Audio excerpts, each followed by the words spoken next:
Hello, good evening to all of you. I am Professor and Dr. P. Surendra Padya speaking from Bangalore. ಈಗ ನಿಮಗೆ ಮಿಥುನ ಲಗ್ನ March ತಿಂಗಳು 2026 ಭವಿಷ್ಯವನ್ನು ಹೇಳಲಿಕ್ಕಿದ್ದೇನೆ. C ಗ್ರಹಗಳ ಬಗ್ಗೆ ನೀವು ಮೊದಲು ಗಮನಿಸಬೇಕು.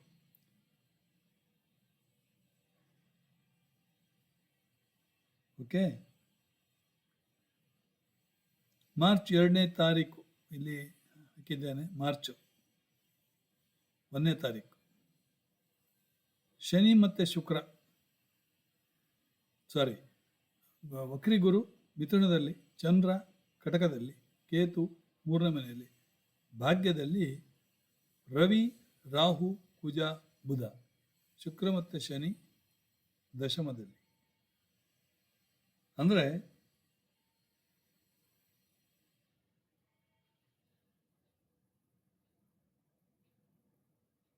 ಮಾರ್ಚ್ 2ನೇ ತಾರೀಕು ಶುಕ್ರ ಮೀನ 10ನೇ ಭಾವ ಉಚ್ಚ ಭಾವ, ಶುಕ್ರ ಉಚ್ಚನಾಗಿದ್ದಾನೆ.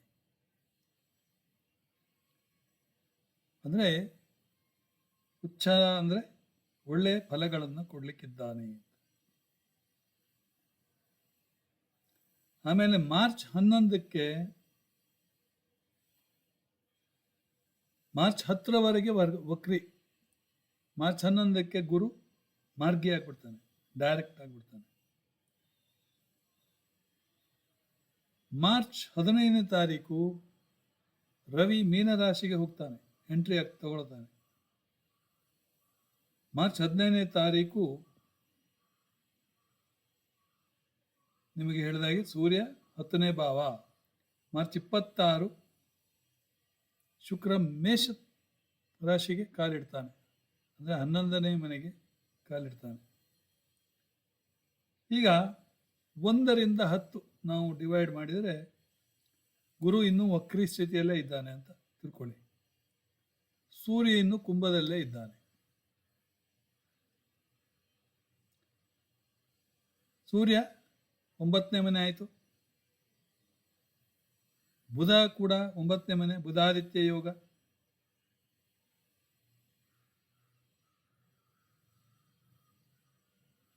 ಆಯ್ತಾ?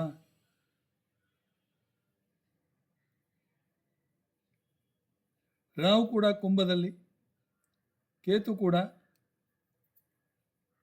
ಸಿಂಹದಲ್ಲಿ 3ನೇ ಮನೆ. ಆಮೇಲೆ ದೃಷ್ಟಿಯನ್ನು ತೆಗೆದುಕೊಂಡ್ರೆ ಶನಿ 3, 7, 10ನೇ ದೃಷ್ಟಿ, 3ನೇ ದೃಷ್ಟಿ ವೃಷಭದ ಮೇಲೆ, 7ನೇ ದೃಷ್ಟಿ ಕನ್ಯಾದ ಮೇಲೆ, ಆಮೇಲೆ 10ನೇ ದೃಷ್ಟಿ ಧನುರ್ ಮೇಲೆ. ಮಂಗಳನಿಗೆ 4, 8, 7, 8. ಓಕೆ, ಮಂಗಲ್ ಕುಂಭದಿಂದ 4ನೇ ದೃಷ್ಟಿ ವೃಷಭದ ಮೇಲೆ, 7ನೇ ದೃಷ್ಟಿ ಕೇತು ಮೇಲೆ, 8ನೇ ದೃಷ್ಟಿ ಕನ್ಯಾ ಮೇಲೆ. ಗುರು ವಕ್ರಿಯಾದರೂ ಕೂಡ ದೃಷ್ಟಿ ಇದೆ 5, 7, 9. ಯೋಗಗಳು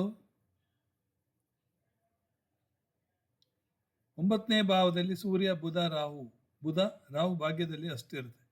ಮಂಗಳ 8ನೇ ಹಿಡನ್ ಸ್ಟ್ರೆಸ್ ಅಂತೇಳಿ.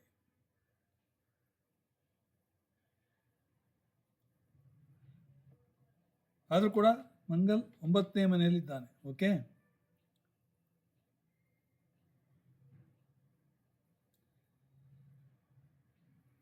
ಮಾರ್ಚ್ 2ರಿಂದ ಶುಕ್ರ ಉಚ್ಚನಾದ ಕಾರಣ ನಿಮ್ಮ ಕ್ಯಾರಿಯರ್ ಒಂದು ರೀತಿಯಲ್ಲಿ ಬೂಸ್ಟಪ್. ಅದು ಶುಕ್ರನಿಗೆ ಸಂಬಂಧಿತ media, TV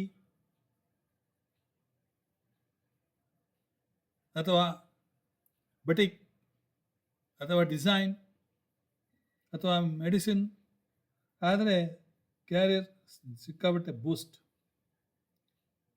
10th house Saturn ಒಂದು ರೀತಿಯಲ್ಲಿ ಏನಾಗ್ತದೆ, ಡಿಸಿಪ್ಲಿನ್, ವರ್ಕಾಲಿಕ್. ನೀವು ಒಂದು ರೀತಿಯಲ್ಲಿ ರೆಸ್ಪಾನ್ಸಿಬಿಲಿಟಿಯನ್ನು ತೆಗೆದುಕೊಂಡಿರ್ತೀರಿ. ಓಕೆ,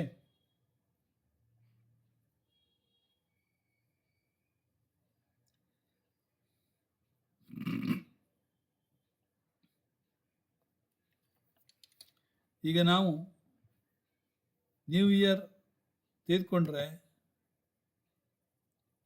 ನಿಮಗೆ ನೋಡಿ ತೋರಿಸ್ತೇನೆ ನಾನು. ನ್ಯೂ ಇಯರ್ ತಗೊಳ್ತೇನೆ. ಇದು ಜನವರಿದು, ಇಲ್ಲಿ ಜೂನ್. ಓಕೆ, ಅದಕ್ಕೆ ನಾನು ಚೇಂಜ್ ಮಾಡ್ತೇನೆ. ಜೂನ್ ಇದ್ದದ್ದು ಮಾರ್ಚ್ ಅಂತ ಹಾಕ್ತೇನೆ. ಬೆಂಗಳೂರಿಗೆ ತಗೊಂಡಿದ್ದೇನೆ ನೋಡಿ. ಮಂಗಲ್ 3ನೇ ಮನೆ ದೃಷ್ಟಿ, ಕಮ್ಯುನಿಕೇಶನ್, ನೇಬರ್ಸ್ ಜೊತೆ ಜಗಳ. ಮಂಗಲ್ 4ನೇ ಮನೆ ದೃಷ್ಟಿ, 12ನೇ ಮನೆ, ಖರ್ಚು, ನಿದ್ರಾಹೀನತೆ, ಹಾಸ್ಪಿಟಲೈಸೇಷನ್. ಮಂಗಲ್ 4ನೇ ಮನೆ ದೃಷ್ಟಿ, ತಾಯಿ ಜೊತೆಗೆ ಜಗಳ. ಮಂಗಲ್ ಇದ್ದಲ್ಲಿ ಜಗಳ ಗ್ಯಾರಂಟಿ. ಓಕೆ,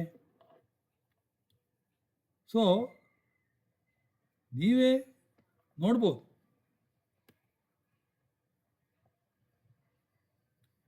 ಯಾವ ರೀತಿ ಪ್ರಿಡಿಕ್ಷನ್ ಕೊಡಬೇಕು ಅನ್ನೋ ಮಟ್ಟಕ್ಕೆ ನೀವೇ ನೋಡ್ಬೋದು.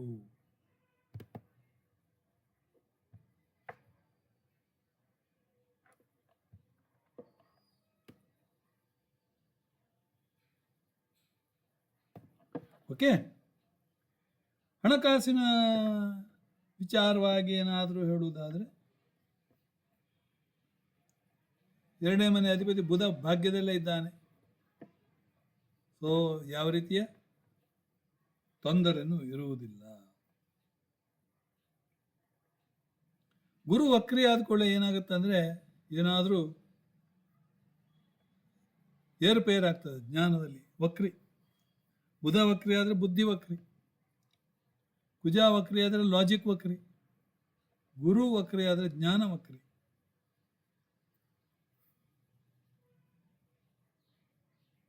ಶುಕ್ರ ಉಚ್ಚನಾದರೆ ಒಂದು ರೀತಿಯಲ್ಲಿ ನಿಮ್ಮ ರಿಲೇಷನ್ಶಿಪ್ ಭಾಳ ಇಂಪ್ರೂವ್ಸ್, ಹಾರ್ಮನಿ ಇಂಪ್ರೂವ್ಸ್. ಆರೋಗ್ಯ ನೋಡಕ್ಕೆ ಹೋದರೆ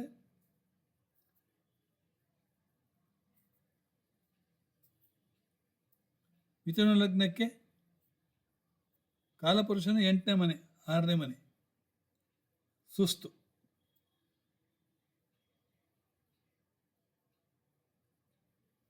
ಇನ್ನು ಭಾಗ್ಯ ನಿಮ್ಮದು ಹೈ ಕ್ಲಾಸ್. ಸೂರ್ಯನು 9ನೇ ಮನೆ, ರಾಹು ಕೂಡ 9ನೇ ಮನೆ.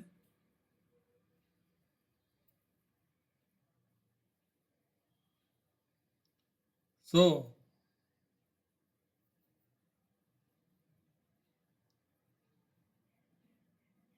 ಇನ್ನು ಮಾರ್ಚು 11ರಿಂದ 20 ಮಧ್ಯದಲ್ಲಿ ನೀವು ನೋಡುವುದಾದರೆ ಗುರು ಡೈರೆಕ್ಟ್ ಆಗಿಬಿಡ್ತಾನೆ. ಮಾರ್ಚ್ 15ಕ್ಕೆ ರವಿ ಮೀನಕ್ಕೆ ಹೋಗ್ತಾನೆ, ಶುಕ್ರ ಮೀನದಲ್ಲೇ ಇದ್ದಾನೆ. 15ನೇ ತಾರೀಕು ಮಾರ್ಚ್ 15, ಆಯ್ತಾ. ಬುಧ ಕುಂಭದಲ್ಲೇ ಇದ್ದಾನೆ, ಶುಕ್ರ ಮೀನಕ್ಕೆ,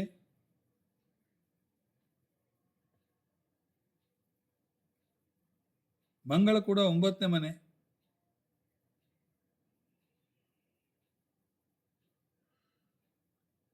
ಸೊ ಅದೆಲ್ಲ ನಿಮಗೆ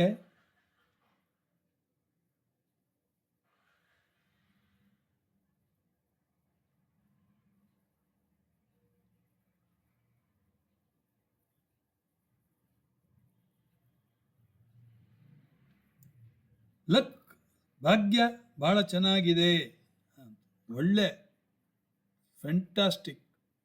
ಮಾರ್ಚ್ ತಿಂಗಳು ನಿಮಗೂ, ಫೆಬ್ರವರಿ ಮಾರ್ಚು ಎಲ್ಲ ರೀಪಿಂಗ್ ಬೆನಿಫಿಟ್ಸ್. ಸುಗ್ಗಿಯೋ ಸುಗ್ಗಿ ಅಂತ, ಹುಯ್ಯೋ ಹುಯ್ಯೋ ಮಳೆರಾಯ ಅಂತೇಳಿ ಹಾಡ್ತಾ ಹೇಳ್ಬೋದು. ಇನ್ನು ಸೂರ್ಯ 10ನೇ ಮನೆ, ನಿಮ್ಮ ವೃತ್ತಿಯಲ್ಲಿ ಅಥಾರಿಟಿ ಬರ್ತದೆ, ವೃತ್ತಿಯಲ್ಲಿ ಆಡಳಿತ ಬರ್ತದೆ, ವೃತ್ತಿಯಲ್ಲಿ ಎಗೋ ಕೂಡ ಬರ್ತದೆ. You are a good administrator. Shani ಬೇರೆ ಇದ್ದಾನೆ, ಶನಿಗೂ ಸೂರ್ಯನಿಗೂ ಆಗುವುದಿಲ್ಲ. ನಿಮ್ಮ ಕರ್ಮಚಾರಿಗಳಿಂದ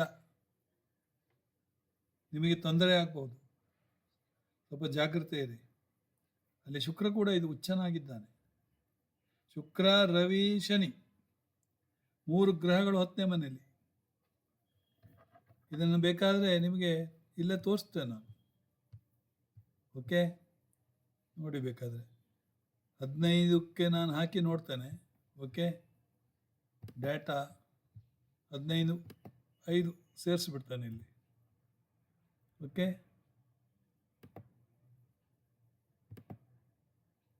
ನೋಡಿ ರವಿ, ಶುಕ್ರ, ಶನಿ. ಸಿ ಎವ್ರಿಥಿಂಗ್ ಇಲ್ಲಿ ಮಿರರ್ ಇದ್ದಾಗೆ ನಿಮಗೆ. ಯಾವ ರೀತಿಯಲ್ಲಿ ರವಿ, ಶುಕ್ರ, ಶನಿ ವೃತ್ತಿಯಲ್ಲಿ ಕೇಳಬೇಕೇ? ವೃತ್ತಿ ಹೈ ಕ್ಲಾಸ್, ಭಾಗ್ಯ ಹೈ ಕ್ಲಾಸ್. ಯಾಕೆ? ರಾಹು ವಕ್ರಿ ಬುಧ. ಓ, ಬುಧ ವಕ್ರಿ ಆಗಿದ್ದಾನೆ. ಯಾವಾಗ ವಕ್ರಿ ಆಯಿತು ನೋಡುವ.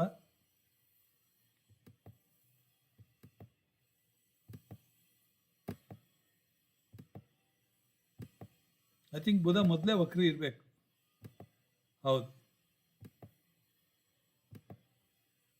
ಮಾರ್ಚ್ ತಿಂಗಳು ಬರಬೇಕಾದ್ರೆ ಮುಂಚೆನೇ ವಕ್ರಿ ಆಗಿರಬೇಕು, ಫೆಬ್ರವರಿಯಲ್ಲಿ ಆಗಿರಬೇಕು. ಹೌದು, ಕರೆಕ್ಟ್.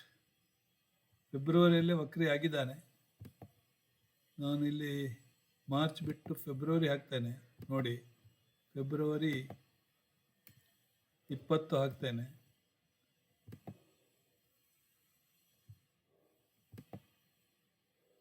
ಅಲ್ಲಿ ಬುಧ ಮಾರ್ಗೆ ಅದ. ಅದನ್ನು ಈಗ ಯಾವಾಗ ವಕ್ರಿ ಆದ ಅಂತ ಹೇಳ್ತೇನೆ ನಿಮಗೆ.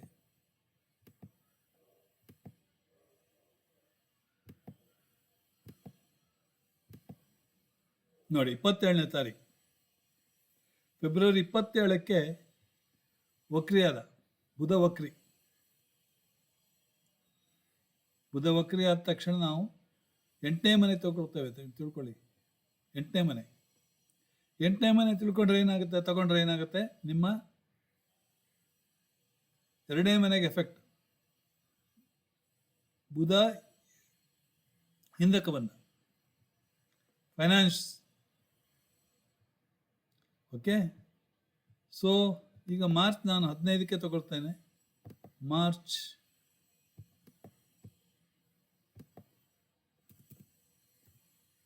15.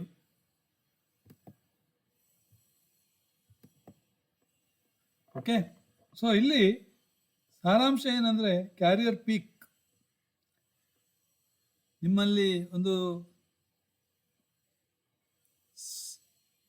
ಪ್ರೊಫೆಷನಲ್ಲಿ ರಿಲೇಷನ್ಶಿಪ್ ಇಂಪ್ರೂವ್ಮೆಂಟ್ ಆಗ್ತದೆ.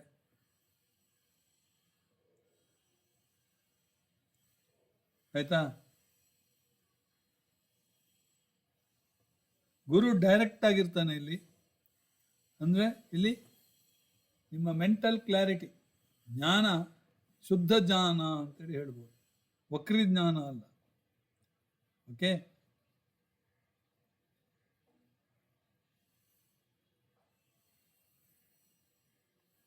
ಸೊ ರವಿ 10ನೇ ಮನೆಗೆ ಬಂದದ್ರಿಂದ ಕರ್ಮಕ್ಕೆ ಲಕ್ ಹೊಡಿತು ಅಂತೇಳಿ. ಶುಕ್ರ ಉಚ್ಚನಾದ್ರಿಂದ ನಮ್ಮ ಮಿಥುನ ಲಗ್ನದವರಿಗೆ ಒಂದು ಪ್ರಾಸ್ಪರಿಟಿ, ಲಕ್ ಹೊಡಿತು ಅಂತ ಹೇಳ್ಬೋದು. ಎಷ್ಟೆಲ್ಲ ಇದೆ ನೋಡಿ. ಅದೇ ಇನ್ನು 3ನೇ ಹಂತ ನೋಡಿದರೆ ಮಾರ್ಚ್ 21ರಿಂದ 31 ನಾವು ತಗೊಂಡ್ಬಿಟ್ರೆ ಯಾವ ರೀತಿ ಬರ್ತದೆ. ಮಾರ್ಚ್ 21, ನಾನು ಈಗ ಮಾರ್ಚ್ 21 ಹೋಗ್ತೇನೆ. ಈಗ 1, 2, 3, 4, 5. S, March 21. ಮಾರ್ಚ್ 21ಕ್ಕೆ ಏನೂ ಬದಲಾವಣೆ ಇಲ್ಲ, ಅದೇ ರೀತಿ ಇದೆ. ಆಯಿತಾ? ಮಾರ್ಚ್ 22 ಏನಾದ್ರು ಬದಲಾವಣೆ ಇದೆಯಾ ನೋಡ್ತೇನೆ. ಇಲ್ಲ. 23, 24, 25. ಹಾಂ, ಮಾರ್ಚ್ 26ಕ್ಕೆ ಶುಕ್ರ ಉಚ್ಚದಿಂದ ಇಲ್ಲಿಗೆ ಬಂದ, ಮೇಷಕ್ಕೆ ಬಂದ. ರವಿ ಶನಿ ಜಗಳ ಮಾಡ್ಕೊಳ್ಳಿಯಪ್ಪ ನೀವು ಪ್ರೊಫೆಷನಲ್ಲಿ ಅಂತೇಳಿ ಬಿಟ್ಟ. ಶುಕ್ರ ಈ ಕಡೆ ಜಂಪ್ ಮಾಡ್ದ.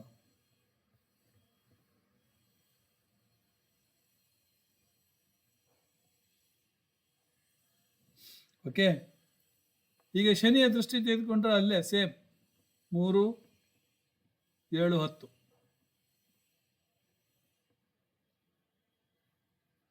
ಯೋಗಗಳು ಏನಿದೆ? 11ನೇ ಭಾವದಲ್ಲಿ ಶುಕ್ರ ಬಂದ್ಬಿಟ್ಟ. ಶುಕ್ರ 11ನೇ ಭಾವದಲ್ಲಿ ಬಂದ್ಬಿಟ್ರೆ ಇವರಿಗೆ ಹೆಂಡತಿಯಿಂದ ಲಾಭ. ಮಿಥುನ ಲಗ್ನದವರಿಗೆ ನೋಡಿ ಎಷ್ಟು ಅನುಕೂಲ. ಫ್ರೆಂಡ್ ಸರ್ಕಲ್ನಿಂದ ಲಾಭ. ಓಕೆ, ಸೊ ಸೂರ್ಯ ಶನಿ ಅಂದರೆ ಅಥಾರಿಟಿ ಆ್ಯಂಡ್ ಒತ್ತಡ ಎರಡೂ ಒಟ್ಟಿಗೆ ಇರ್ತದೆ. ಈ ಕೆಲವರು ಹಾಕ್ತಾರೆ, ತಲೆ ಮೇಲೆ ಕೈ ಹಾಕ್ತಾರೆ, ಏನಪ್ಪ ಸಿಕ್ಕಾಪಟ್ಟೆ ಪ್ರೆಷರ್.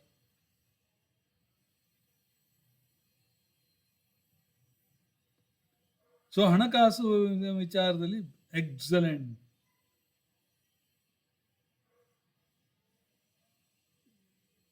ಓಕೆ, ಸೊ ಯಾವ ರೀತಿಯ ಒಂದು ನೀವು ಈಗ ಡಿಫರೆನ್ಷಿಯೇಟ್ ಮಾಡೋದಾದರೆ 1ರಿಂದ 10 ಹೀಗಿತ್ತು, 11ರಿಂದ 20 ಹಾಗಿತ್ತು, 21ರಿಂದ 31 ಚೆನ್ನಾಗಿತ್ತು ಅಂತ ಹೇಳ್ಬೋದು. ಆಯಿತಾ? ಇದು ಇಷ್ಟು ಮಾರ್ಚ್ ತಿಂಗಳು 2026ರ ಒಂದು ಭವಿಷ್ಯ. Thank you very much. God bless you. ಜೈ ಕರ್ನಾಟಕ.